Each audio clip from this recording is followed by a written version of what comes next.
was reviewing the Opus 39 Tchaikovsky children's pieces, and each tableau has a technical and musical fusion, just like the Bergmüller Opus 125 progressive pieces.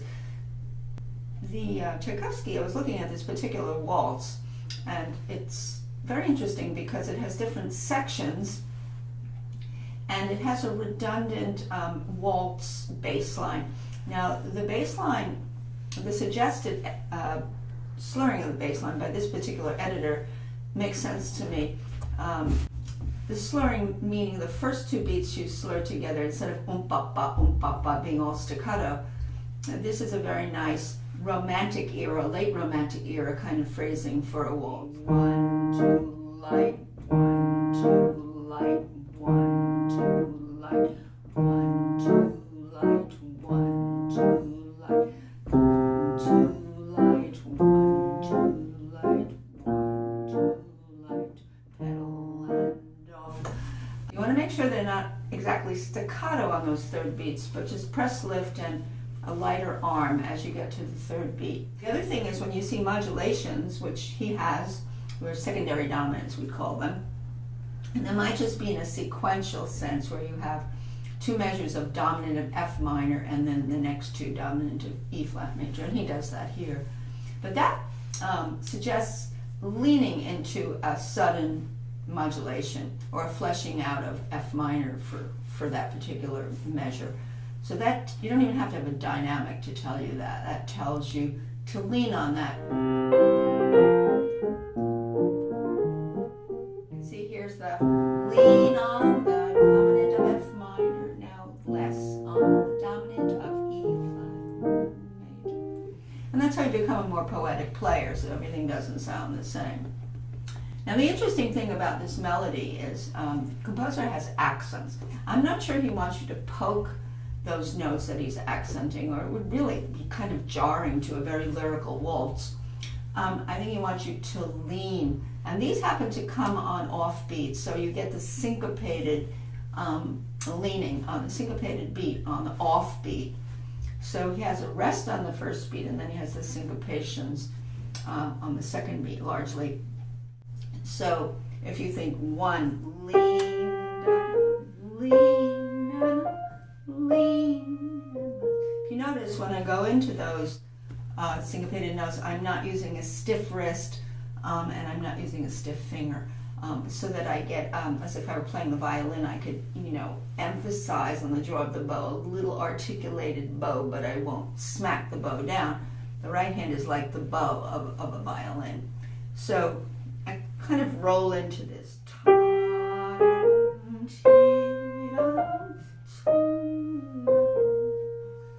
Now he has this measure, as I said, dominant of F minor, now dominant of E flat. So this is lean, still leaning, body, appoggiatura here. Answer, lean, body.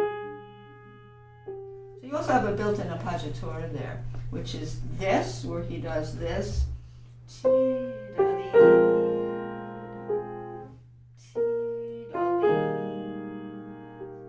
Appoggiatura, you have like a dissonant harmony, and then when you fall down to the neighbor below, you resolve it. And so there you have to be aware of two things: the offbeat accent falling into the appoggiatura. And that's kind of a different way of doing it, because the appoggiatura is a half note, whereas the accented notes that he has there, and the syncopated notes, are dotted quarter notes. So that makes a difference rhythmically. Rhythmically, that makes a difference. Lean, ti, da, di, answer, ti, da, di. And that continues. So this is a whole first section that is hallmarked by syncopated offbeats with accents, and then interspersed appoggiaturas.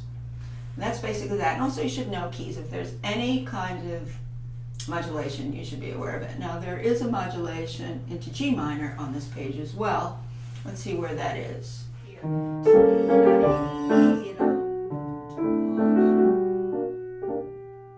we went into G minor by way of augmented sixth chord, because in G minor, if you go up 6 notes, you have an augmented sixth, which is what it is.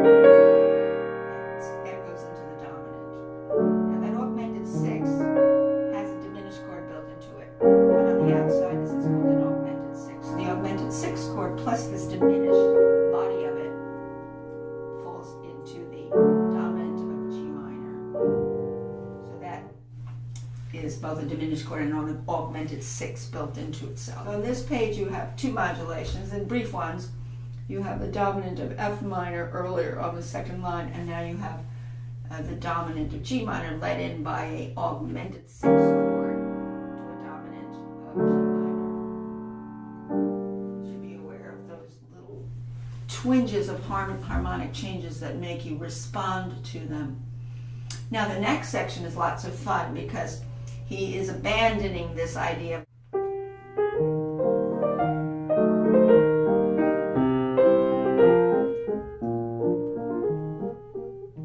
as the hallmark kind of rhythm or cell, rhythmic and melodic cell of that first page. Now suddenly he says, enough of that. We're going to go into a B section, which is much more playful. And that is in E flat major. He's come back to E flat major. And he has this now.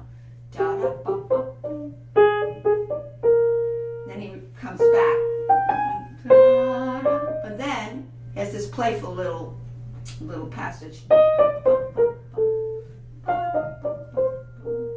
Now you might lean on the first of these. This is dominant. And he's also gone into another key. So what key did he just go into? By putting an A natural in there that you just heard, he went into the key of B flat major. Now the articulations are important here, very important. We have slur 2, short, short, short, slur 2, short, short, short. And this is wonderful, a teaching moment for teachers to deal with how do you play a slur of 2 and then separate 2. Slur of 2, separate 2, and staccato, and get the effect without being tight. So you have this wrist roll.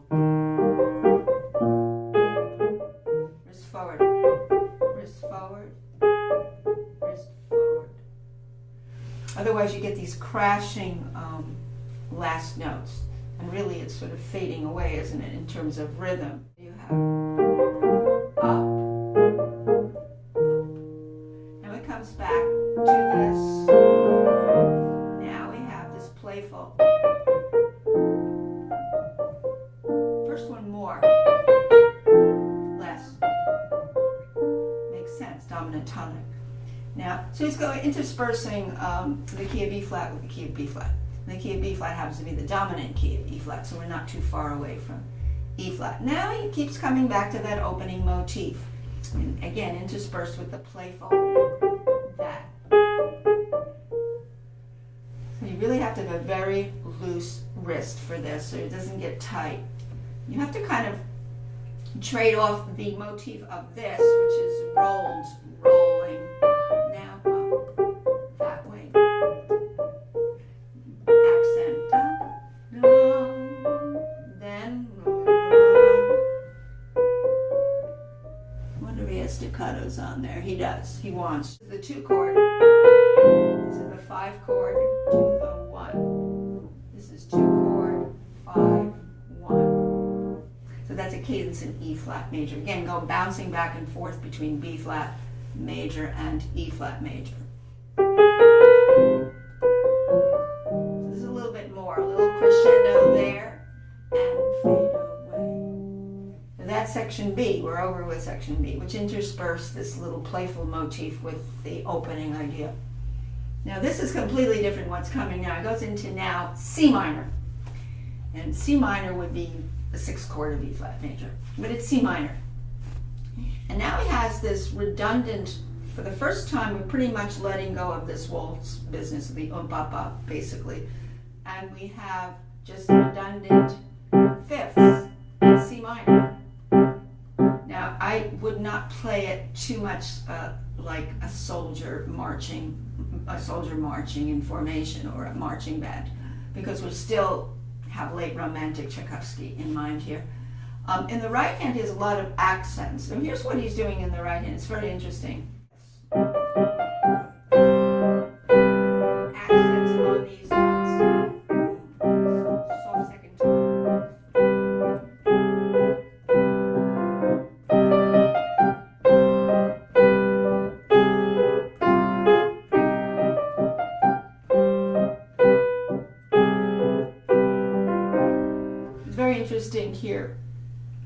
wants you to bring out these notes of the harmonic minor, which are physically coming out. And again, they're syncopated, so he picks up that syncopated idea of bringing out the principal notes on the syncopated beat. So if you do it slowly, you do there,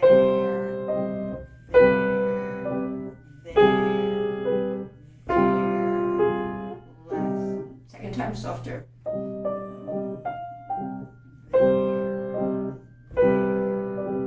And upper voice now. I'm playing it slower. I think you have to be really careful here that you don't shift the mood so much that it sounds like a different piece of a different era. So if you go into tempo, let's say, and I'm not actually in tempo yet, but a little bit quicker. I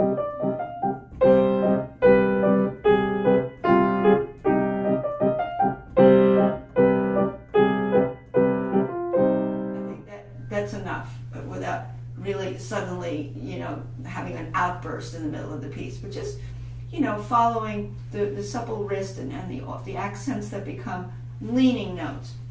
Now, after he gets through this, he has a little bridge back to the beginning, which is this. So, dominant tonic.